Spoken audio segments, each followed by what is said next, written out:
Assalamualaikum warahmatullahi wabarakatuh. Kembali lagi dengan saya, Galatuma Prasiwi, mahasiswi Sekolah Tinggi Ilmu Pengembang BPD Jateng.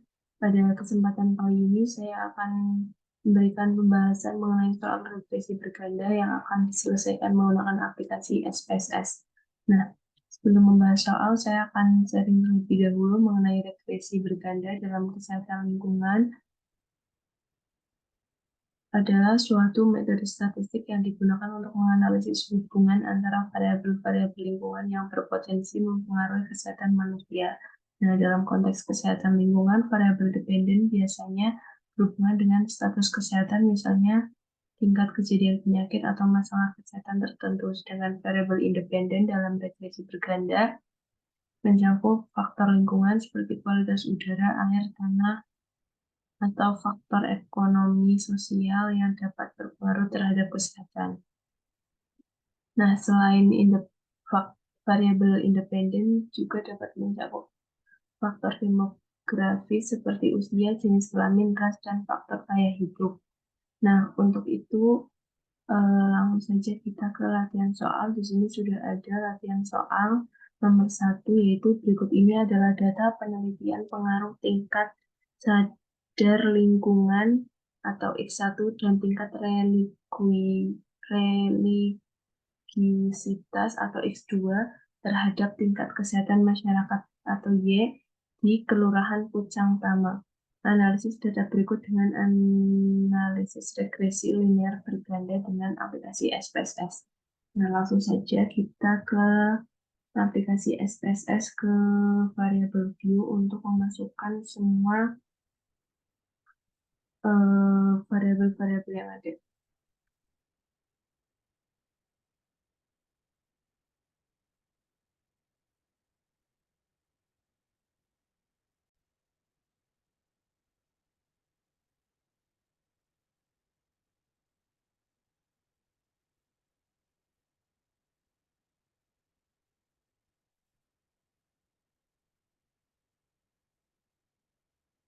Nah, semua desimal kita ganti dengan angka 0.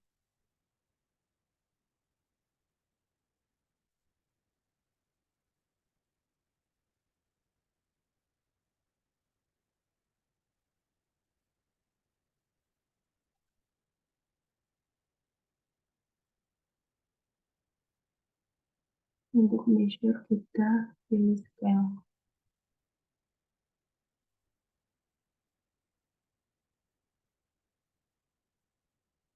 Nah, setelah variabel-variabel sudah dimasukkan, langsung saja kita beralih ke data view untuk memasukkan semua datanya. Di sini saya akan mengcopy paste data.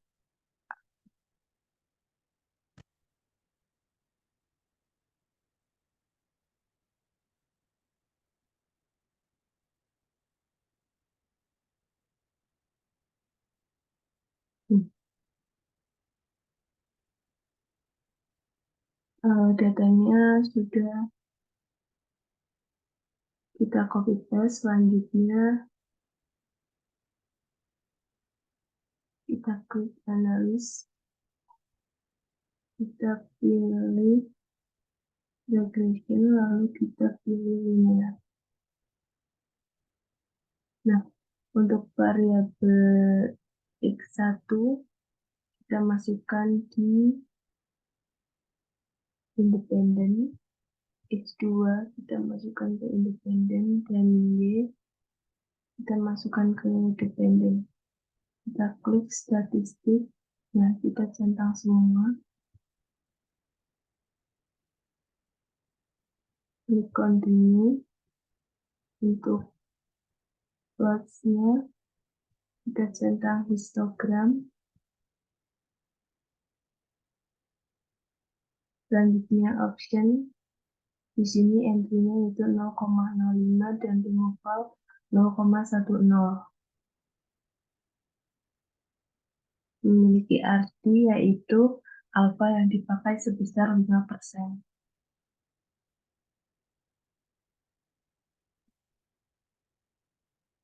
Lalu setelah itu kita klik OK.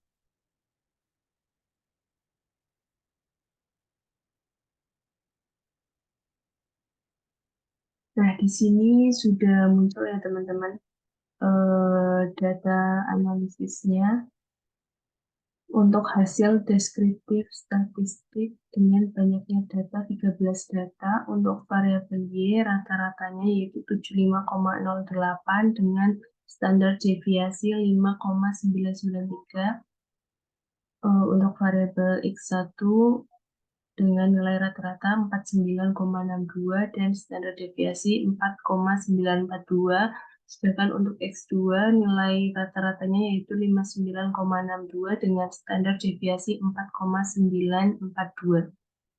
Lalu pada tabel correlation ini diperoleh nilai korelasi sebesar 0,989 antara variabel Y dengan variabel X1. Nah, hal ini menunjukkan bahwa hubungan antara variabel Y dengan variabel X1 adalah kuat. Dan nilai korelasi menunjukkan angka sebesar 0,989 antara variabel Y dengan variabel X2. Hal ini menunjukkan bahwa hubungan kedua variabel ini adalah kuat. Selanjutnya kita tarik ke bawah. Di sini ada tabel model summary.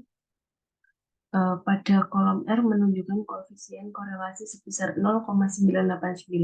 Hal ini menunjukkan bahwa hubungan antara variabel sangat kuat. Lalu pada kolom R square menunjukkan angka 0,978 yang merupakan kuadrat dari nilai korelasi F square. Ini juga disebut koefisien determinasi. Hal ini berarti bahwa variabel X1 dan X2 dapat menjelaskan variabel Y sebesar 97,8% dan 22% dipengaruhi oleh sebab-sebab lain. Lalu pada kolom standar error ini diperoleh angka sebesar 0,936 yang menunjukkan bahwa nilai rata-rata dari seluruh data yang menyimpang dari garis regresi. Hal ini menandakan bahwa model regresi ini baik digunakan karena standar deviasi yaitu sebesar 0,936. Lebih kecil dibandingkan dengan standar deviasi variabel Y yaitu sebesar 5,993. Selanjutnya untuk menyusun persamaan garis regresi dari data di atas dapat menggunakan nilai-nilai dari kolom B yaitu kolom standar riset koefisien. Dari kolom B ini didapat konstan sebesar 3,610.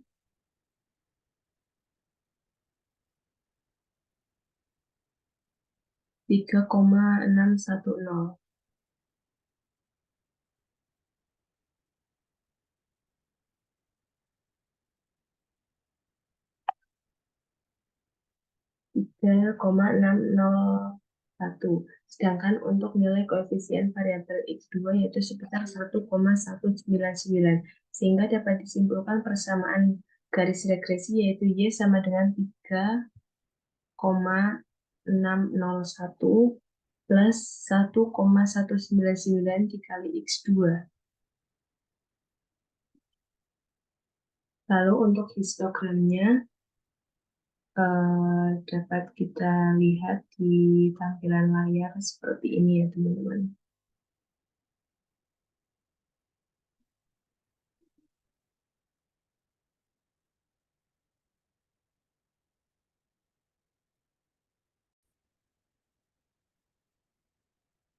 Oke, selanjutnya kita beralih ke soal latihan yang kedua. Seorang peneliti ingin menentukan hubungan antara tinggi badan atau X1, berat badan atau X2, dan usia yaitu X3 terhadap tingkat kebugaran atau Y seseorang. Ia mengumpulkan data dari 5 responden dan menerapkan analisis regresi berganda pada data tersebut. Berikut adalah data yang diperoleh.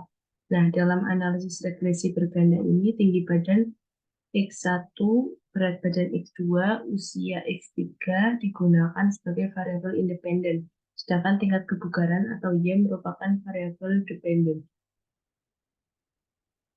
Berdasarkan data di atas, buatlah model regresi berganda yang memprediksi tingkat kebugaran berdasarkan tinggi badan, berat badan, dan usia. Dalam model regresi berganda, tingkat kebugaran atau Y dapat dinyatakan sebagai berikut. Y sama dengan beta 0 plus beta 1 dikali X1 plus beta 2 kali X2 plus beta 3 dikali X3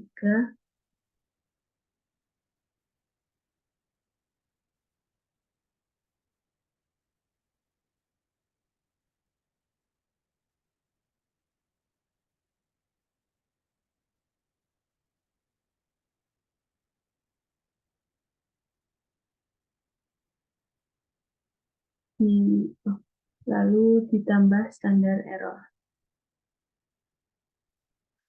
Tugas Anda adalah untuk menentukan koefisien regresi beta 0, beta 1, beta 2, dan beta 3. Berdasarkan data yang diberikan, Anda dapat menggunakan metode analisis regresi berganda seperti metode least square untuk menentukan koefisien tersebut. Nah, langsung saja kita beralih ke aplikasi SPSS untuk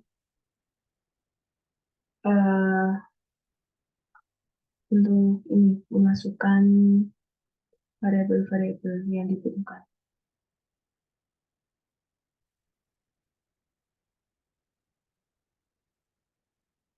Kita ke variabel view.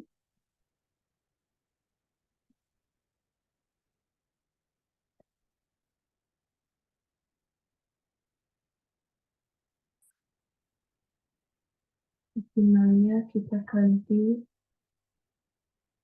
dengan 0.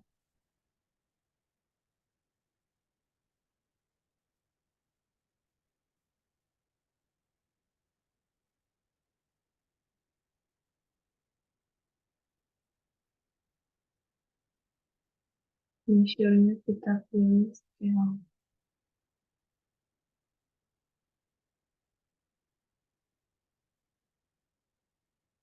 Nah, setelah semua variabel sudah kita masukkan, kita langsung beralih ke data view. Nah, di sini saya akan mengcopy paste datanya.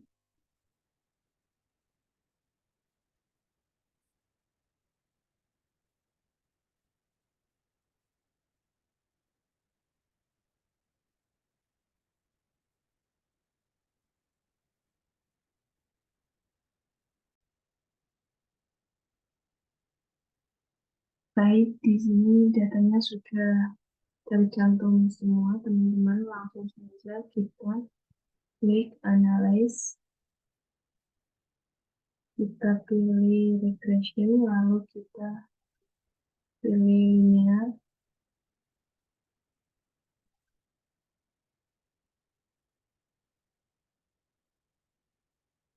Untuk X1 kita masukkan ke independen, X2 ke independen, dan X3 ke independen, lalu untuk Y kita masukkan ke independen. Kita klik statistik yang kita centang semua di sini. Klik continue. Untuk plotsnya kita pilih histogram. Lalu untuk option, untuk nilai entry-nya yaitu sebesar 0,05, yaitu berarti alfa yang dipakai nanti sebesar 5% dengan removal 0,10. Lalu kita klik continue, kita klik OK.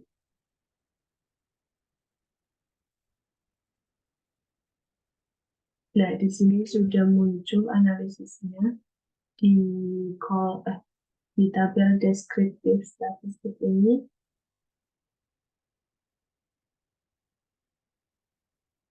Ada 5 data untuk variabel Y1, X2, dan X3. Untuk variabel Y itu rata-ratanya 74 dengan standar deviasi 4,950. Lalu untuk X2 rata-ratanya 169 dengan standar deviasi 9,618. X2 rata-ratanya 63,60 dengan standar deviasi 6,107, dan untuk X3 rata-ratanya 30 dengan standar deviasi 3,808.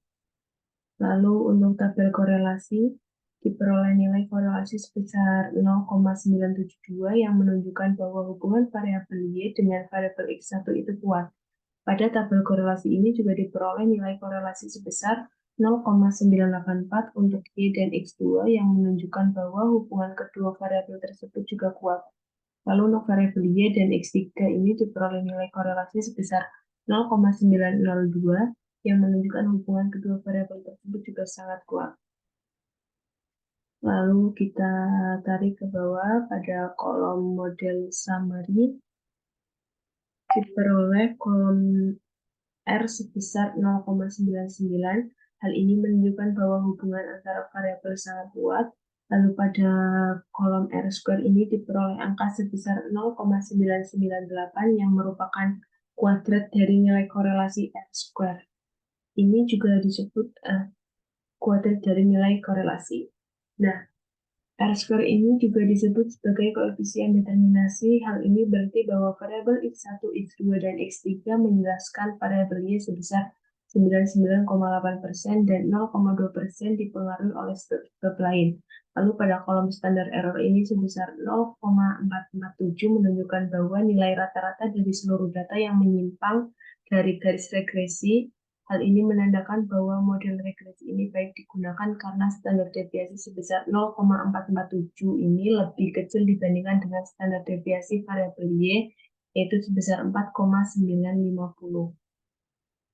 Nah, selanjutnya untuk penyusunan persamaan garis regresi dari data di atas ini dapat digunakan menggunakan nilai-nilai dari kolom B, yaitu kolom dari set koefisien, dan kolom B ini didapat konstanta sebesar 16,879, sedangkan untuk nilai koefisien variabel X1 0,106, untuk variabel X2 sebesar 0,427, dan untuk variabel X3 sebesar 0,403. Sehingga dapat disimpulkan persamaan garis regulasi ini yaitu Y sama dengan 16,879 plus 0,106 dikali X1 plus 0,427 dikali X2 plus 0,03 dikali X3. Nah, untuk histogramnya bisa kita lihat di layar. Seperti ini tampilan diagram histogramnya. Mungkin cukup sekian yang bisa saya sampaikan. Mohon maaf bila ada tutur kata yang kurang berkenan. Sekian, wassalamualaikum warahmatullahi wabarakatuh.